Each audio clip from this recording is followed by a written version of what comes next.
Verifying Brevo Domains. In this video, you are going to learn how to verify Brevo Domains. So let's get started. First, go to Brevo website from your browser, and in your browser, search for domain authentication and validation.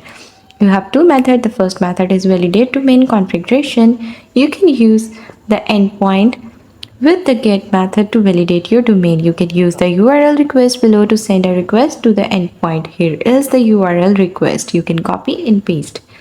The endpoint shows the configuration of a specific domain. There is only one attribute for the endpoint which you have to append with the URL in the URL request. It is defined below in the table. In the table, you can see all of the options mentioned. The second mention is authenticate a domain. You can use the endpoint authenticate with the method to authenticate a domain, and then URL request below can be utilized to send a request to the endpoint.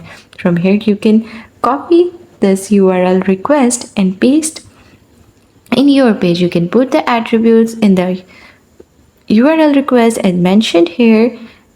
That's all. That's how you can easily verify Brevo domains. That's